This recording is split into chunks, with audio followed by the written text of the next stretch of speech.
Zamislite korak u nepoznato, gdje su stranci putnici, a svaki trenutak je novo poglavlje avanture. Danas ćete sa mnom proći kroz nevjerovatno putovanje na drugi kraj svijeta, gdje sam odlučio da podelim svoj prostor, vrijeme i priče sa potpunim strancem.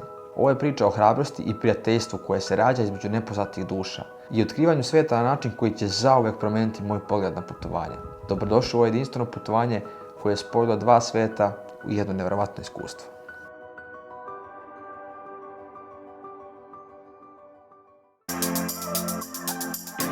Za one koji me ne poznaju, moje ime je Petar, bavim se video produkcijom.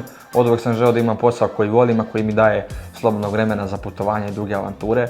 Prošla godina je bila ta kad se to ostvarilo i danas ćete saznati kako sam iskoristio to slobodno vrijeme i otisnuo se u jednu avanturu sa potpuno nepoznatim saputnikom i otkrio lepotu svijeta na jedan drugačiji način. Pripremite se za ovo nevjerojatno putovanje gdje se sva ograničenja gube, a sloboda postaje stvarnost.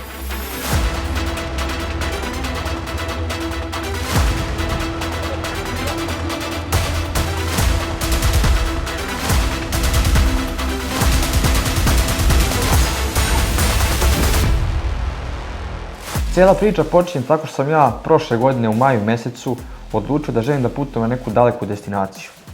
Međutim, stvar je što nisam imao s kim. Bukvalno nisam imao s kim jer su svi moji prijatelji radili i nisu mogli da uzmu odmore. Ali, ono što je interesantno, baš u tim momentima meni na TikToku iskače jedna devojka Ljubica koja je snimala video o tome kako putuje sama po jugoistočnoj Aziji. Ja sam pomislio, čovječe, ako ona putuje sama, zašto ne mogu ja realno. Ljubica, ako gledaš ovaj video, veliko ti hvala. Zato što ti si bila jedan od glavnih inspiracija da uradim ovako nešto. Inače, ovo je Ljubicin TikTok profil i Instagram profil, tako da zapratite svi i bacite pogled na to što ona radi. Ok, odlučim ja, ići ću sam, nije problem. Neću čekam više, realno sad sam u prilici, sad je vrijeme. Raspitam se ja sve, htio sam prvo da idem na istu destinaciju kao i ta devojka, znači u jugoistočnu Aziju. Raspitam se kako se putuje, koje su cijene, kad je najbolje ići, tako dalje. Malte ne dođem do momenta da kupim kartu za Tajland. Ali baš u tom trenutku iskače meni na Fejsu kao predloženo sa strane grupa koja se zove Pronađi društvo za putovanje. I ja se refleksno onako učlanim u tu grupu. Da skratim priču, nakon 2 dana članstva u toj grupi iskače post, neki lik Strahinja se zove, okačio post. Ljudi, u novembru planiram da putujem u Južnu Ameriku, u pitanju su zemlje Peru i Brazil, da li je neko zainteresovan da putuje sa mnom. Ja se njemu odmah javim, brate, ja sam zainteresovan. Reci koliko para, kada, koji je plan, ovo ono. On meni tu kaže ukratko, ali mi kaže, brate, ajde se mi ipak čujemo na telefon, brže, jednostavnije, jer ako ajde, brate. Pozove on mene, mi 2 sata na telefon pričamo i zgotivimo se na prvu. Ja njemu kažem odmah, brate, mi se gotivimo, to je to, idemo, bla, bla. On meni kaže, brate, sačekaj, da se mi prvo upoznamo, imam ja iskustva od ranije, kao, bolje da se mi prvo upoznamo, pa onda da kao zaključujemo da li smo mi dobar tim, šta već. I dogovorimo se mi da se vidimo uživo. I dan danas imam video dokumentovan kad smo se upoznali. Video je malo loše kvaliteta, ja sam ga skinuo sa Vibera, ali to je taj video. Evo nas, braćo, upoznali smo se ja i Burazer prvi put sad, 12. jul 2023. Znači Strahinja, ja idemo za Južnu Ameriku. Let's go. Kao što ste vidjeli, znači tad smo se upoznali Strahinja i ja, zgotivili smo se, ja sam shvatio da je on dobar dečko i odluka je pala. Putujemo za Južnu Ameriku u novembru 2023. godine. Nije mi bilo baš lagano, imao sam neke misli u glavi tipa ok, ne poznajem lika, ipak dovoljno, da li ćemo se slagati skoro mjesec dana na putovanju, da li je normalan lik, ipak idemo u zemlju gdje vlada kriminal, gdje je, razumete, karteli su u igri, ne znam, nja, siromaštvo i tako dalje. I kad sam rekao svojim drugarima najbližim, svi su bili u fazonu kao, brate, ti si lud, ja ne bih išao, rizikuješ život, hoćeš da te kidnapuju, da ti prodaju organe, vamo tamo, tako da nije bilo baš lagano. Znao sam da je rizik, ali sam razmišljao, čovječ, ako se bacim u ovaj rizik, hoće biti avantura života, znači, a realno toliko okolnosti su se namestile, bit će avantura vredna pamćenja, 100%. Ja sam osjećao u svom srcu da moram to uraditi i bukvalno rekao sam, fuck it, let's go, idemo Južna Amerika, to je to. Kupili smo karte, kupili smo sve letove, 2 mjeseca pred putovanje smo i smještaj riješili. Plan je bio da se ide iz Beograda do Madrida gdje smo bili 2 noći i nakon toga letelo se za Peru. Ali, da vam ne bi previše pričao, ja sam odlučio da vam pokažem našu cijelu avanturu, a ovo je prva epizoda samo. Ljudi, niste spremni za ovo. Samo ću vam reći, uživajte. Evo nas u Madridu sad, na metro stanici i idemo da posjetimo čuveni stadion Santiago Bernabeu. Tako, brate? Tako je, brate moj. Idemo. Idemo na Bernabeu. Karta je koštala, ljudi moji, 28 eura, ali ćemo imati pravo da vidimo muzej i cijel stadion, tako? Tako je. I nažalost nećemo moći da vidimo travu iz razloga toga što su se igrači Real Madrida žalili na travu. Međutim, napravili su sistem da tu travu sakriju i da je otvaraju konstantno samo za vrijeme utakmica i treninga. Tako da je trava na Bernabeu vjerovatno trenutno i najbolja na svijetu.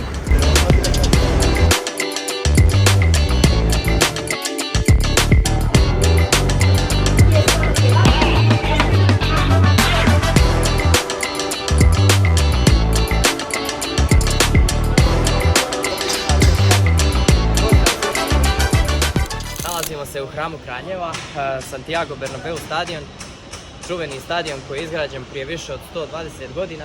Trenutno su radovi kako na travi, tako i oko samih tribina. Ovo je trenutno najveći stadion na svijetu.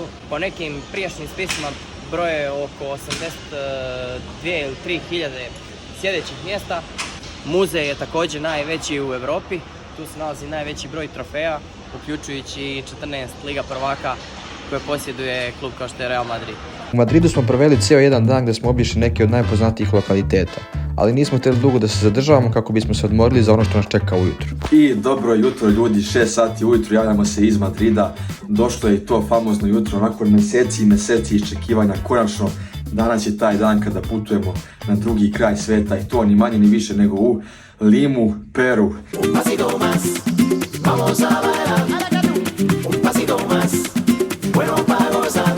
We are leaving, so yeah, thank you so much. Bye bye.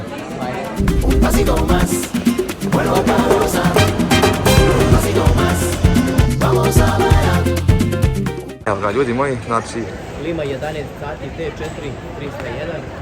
To je to. 970, 979, znači idemo. Presjeklo mi srce, jebo. Što brate? Brate, zato što bila je greška ovamo na ovom mehanizmu, nismo mogli da prođemo. Pokazivalo nam je error, kao da ne podržava ovo što sistem pasoš koji mi imamo srpski. Onda smo došli na šalter i prihvatilo nam je bez problema sve i stavio nam pečat. Ipak je sve u redu, ali smo se iscimali iskreno. Ja sam mislio kao nije valjda da treba viza, brate, provjerio sam 5 puta da ne treba i onda kontam da li uopšte možda nam tada kartu bez vize. Ni za jednu zemlju nam nije bila potrebna viza, tako da je baš bilo sad gusto, ali dobro, prebrodili smo i ovu tešku prepreku. Ostalo je samo još da odemo na gate i onda ulazimo u avion i to je to. Baš je dug proces za ove dugačke letove, dođite sigurno jedno 3 sata pred let. To je moj savjet, znači na aerodrom dođite. Ljudi, ovo je naš avion koji vodi do našeg gate S21. Kao što vidite, ogroman je avion. To je to ljudi, znači zvanično došlo do momenta, ulazimo u avion koji nas vodi 12.000 km od kuće. Dale la vuelta a la tarjeta, ahí está, perfecto, por este mismo pasillo, señor. Gracias. 47 je naš broj sedišta, tako da mi smo skroz malo ne na kraju aviona. Razred do prozora, ja sam ovdje, dobili smo ove kao jasluke i neki čebe i ovdje, šta god. Međutim, mala stvar koja je sranje je to što nema nikakav ekran ili nešto da se mogu gledati filmovi, kao što sam čuo da obično bude na ovim dalekim letovima, tako da bit će se mora 12 sati se vozimo, ali izradat ćemo nekako valjda, 10-12 sati letimo. To je to, Južna Amerika, dolazimo. Zvanično krećemo s tim prozor. Zvanično poletali. Šta ovo, znači oblaci? Već oblaci, krećemo, vozimo se narednih 11 sati i 10 minuta, tako je navodno rekao pilot. I to je to. Mislim da neću vidjeti ništa interesantno sem mojih oblaka. Letimo preko cijelog okeana navodno, tako da vidimo se. Ok, imamo neku gledatelj ovdje sa krompirom, a ovdje imamo kinovu, hleb i ovo ovdje je dezert navodno, neki kolač. Kako se čini, brate, za sad? Veoma im je ukusna hrana, pogodili su se začinima, stavili su malo luka, ko što ja volim. S tim da ne znam samo šta reći da je ovo u lijevom uglu. Ovo, to je kinova, to ti kao pirneš. Da, to ću da probam, to nisam nikad probao. Ide taste test. Kinova. Vidite u nekom sosu crvenom, možete vidjeti kao paradajz sos ili tako nešto. Vidite ne je brutalna, mekana je, raspada se top. Tako da, sve u svemu vrh hrana. Brate, što ti misliš, tim sebi? Da, hrana je stvarno super. Piletina im je baš mekana sa jako pogođenim začinima, pošto ja ne volim ljuto. Još uvijek nisam probao kinovu, pa ću da dam ja svoje utiske tek posle. Café o té por aquí, Magre. Would you like coffee or tea or water? For me, cold water. Cold water? Yeah, for me tea.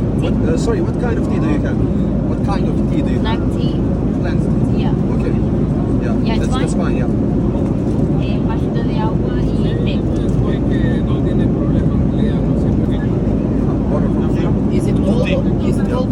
No, it's cold. You hot? Cold. Yeah, it's cold. Ok, braćo, još jedna nova stvar za mene.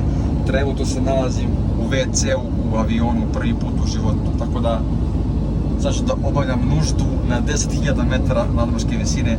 Nije baš tuširanje kao što Casey radi, ali slično je. Tako da, evo, znači bukvalno je pola metra s pola metra, jako je usko, ali brat ima 0.5 u kameru, tako da pegla se, može se snimi. Evo, znači, tu je WC školjka, ovdje stavite ovaj mehanizam kad ste unutra na crveno, da bude kao prikazano tamo zauzeto za druge ljude. I to je to, ništa, vidimo se uskoro.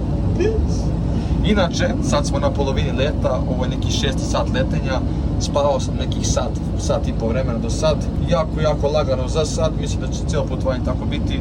Dalje letimo iznad okeana i uskoro bi trebao da letimo i samo tlo Južne Amerike, ne znam kad će to biti, uglavnom da, još ovoliko otprilike nekih 5,5 sati te kažemo i onda smo u Limi. Let's go!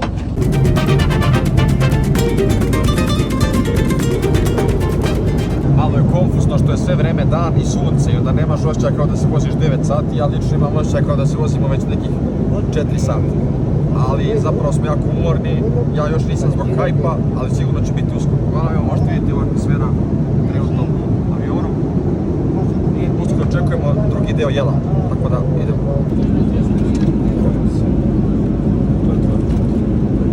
Thank you. Thank you so much. Kraljica, brate, kraljica. Nikoš nam je dao duplu ovu. Već nam je dalo pre svih. Daj mi tu duplu picu, Dala nam je pre svih već jednu, jer sam ja smarao 5 puta sam pitao kad će hrana. Vjerojatno je bilo pozor, ovaj dečko je mnogo gladan. Ovo je druga, svi dobijaju po jednu, mi smo dobili 2. Veliki respekt, iskreno veliki. Gdje je sljedeći? Evo ljudi, sljedećemo upravo 3, 2, 1, sad.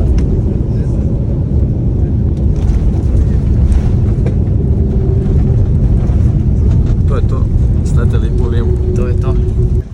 Goodbye. Have a good day. Thank you. Bro! Woo! Let's go! Stigli smo uspešno ljudi, ovdje je inače sad pola 5 sati, u Srbiji je pola 11 uveče, znači mi bi trebali sad u krevet, ali smo jako uzbuđeni i ovdje samo nastavljamo regularno dan da ne bismo imali jet lag, tako da idemo. Ok, naš smo ovog burazira, on će da nas vozi taksijem do hotela, iskreno ispalo nas jako povoljno, 60 sola, to vam dođe koliko je? Koliko ti je? 40 sola, ti je 9,5 evra. 9,5 evra do hotela u Peru, stvarno okej. U Madridu su platili 70 evra, tako da haos.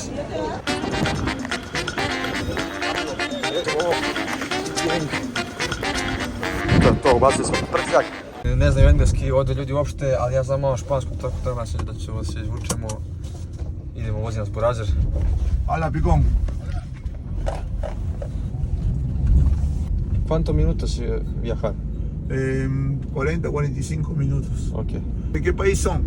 Serbia. Serbia. Sí. Gente no hablan inglés en Peru. Sí, algunos, unos que otros. Stigli smo u Peru, da li je ovo moguće? Čim smo stigli doživjeli smo kulturni šok jer je ovdje sve totalno drugačije od onoga na što smo navikli. Kao da smo došli na neku drugu planetu.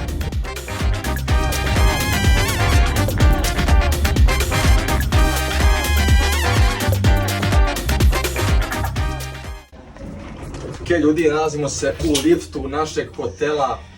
Nisam se javljao neko vreme jer smo bili u frci oko dolaska, prešli smo cijel grad bukvalno, ali smo stigli u hotel Kingdom.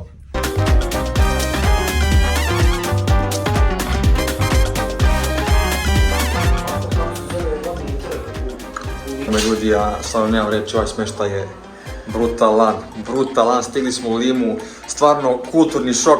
Tek kad smo stigli, prvo što smo primetili je gužva saobraćaj, znači gužva je nerealna, milijardu ljudi svuda na sve strane, niko ne šiša nikoga, znači kaos je što se tiče saobraćaja. Prošli smo bukvalno kroz jedan deo koji nije toliko ni bezbedan, mislim su neke favele ili tako nešto i stigli smo u ovaj deo, ovaj hotel ljudi je neverovatan, stvarno smo prezadovoljni sa smeštajem, znači nemam nijednu zamerku.